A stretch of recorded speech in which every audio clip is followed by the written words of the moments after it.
I've got a submission here from Schemen, and you've got two issues you're asking about. One is if you do a backflip, it doesn't seem to stick in place, or it seems to drift, and you're not sure if you need TPA. Is that even necessary? Um, TPA is probably not necessary on the latest revs of Betaflight. Most people seem to be running without it. Whatever magic has been worked in the PID loop, it doesn't seem to be needed. That being said, if it works for you and if you want to use it, go right ahead. But I think you should try to tune without it and see if you can get a good tune, and then add it in if it's called for. Don't just you get a sniffly nose, so you go and you take some antibiotics. Well, maybe it's bacterial and maybe it's viral and you don't know, right? So don't just throw TPA at it if it's not specifically called for, okay? Let's take a look at your log in general, and because if you've got specific tuning problems, the first thing to do is, like, if your P gain is not high enough or if your P gain is too high, then it doesn't make sense to tune specific problems until that's really dialed in correctly. And then if you have your tune as dialed in as you can get it and you still have issues, then you can look at, where to take it from there. But probably if you just go back to basics, then you can get these things to go away just by sharpening up your tune overall.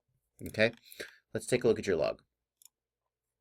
So I've looked at your gyros. I zoomed out on your gyros. As always, I've said before, don't worry about the fact that this is thick here. While the motors are idling, it's common to see the gyros look really noisy, and as soon as you throttle up, it cleans up. So that's no big deal. As I look through your gyros, I see this spot looks pretty interesting, so that's where I'm going to go next. What we've got here is very noisy gyros, specifically on pitch, and you're at a high throttle. So since you asked questions about pitch, let's go look at pitch.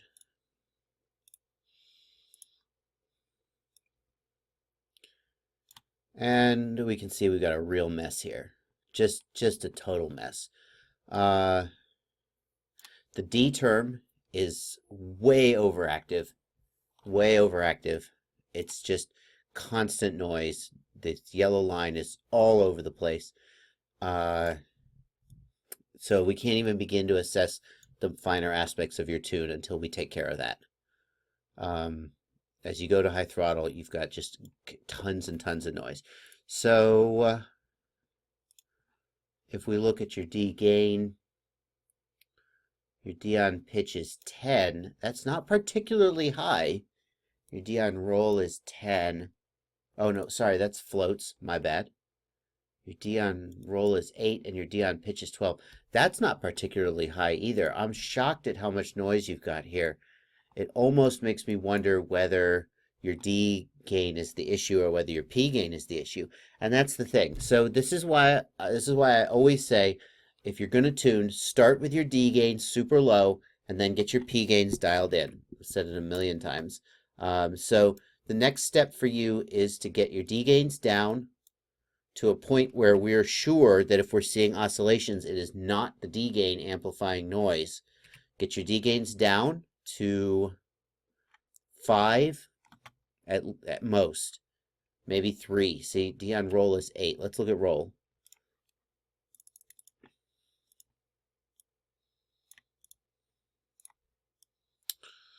So roll doesn't look crazy bad. Still pretty noisy.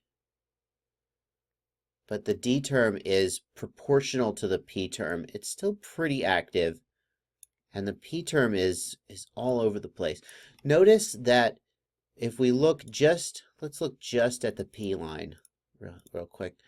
Notice that the P line, although the P line is all over the place, it's up and down and up and down and up and down, it does not have sort of smooth sinusoidal curves, right? So P term oscillation from excess P gain would be smooth sinusoidal curves, whereas this kind of rough, ragged noise is usually gyro noise getting into the PID loop. Here, this is starting to look a little bit more like P term oscillation. Do you see how it starts to become kind of regular in frequency? Look at the spacing between these curves, right? Do you see the spacing is pretty regular and consistent? And they're starting to smooth out. Instead of being kind of rough and jagged, it's starting to look a little more like a smooth sine wave. That's more like what I expect excess P gain to look like. But mostly what we see here is a lot of rough noise that is probably the most likely cause is excess D gain or excess gyro noise. So take your D gains down, take them way down to like 3, and then look to see if you're still having crazy noise like this, and then reduce your P gains. Continue to reduce your P gains until those lines smooth out. At that point, if the copter flies really soft and sloppy, look at your gyros. If your gyros look noisy like this, after you've reduced your D and your P gains, you have a mechanical problem that you need to sort out. You have something, you have a bent motor shaft, an off-balance bell, an off-balance prop. The first thing to do if you have mechanical vibrations is just to change all your props for a fresh set. So that's what you got to do. You're not ready to fine-tune your problem with your flips yet because you still haven't got your P gains. The first step is to take your D gains way down so D term is out of the question and dial your P gains in as high as you can get them without causing oscillations and other bad things. And if you can't raise your P gains without them getting the P terms getting super noisy, then you have a mechanical problem. So you have excess vibration. So that's what you need to do, in my opinion. Hope that's helpful, and happy flying.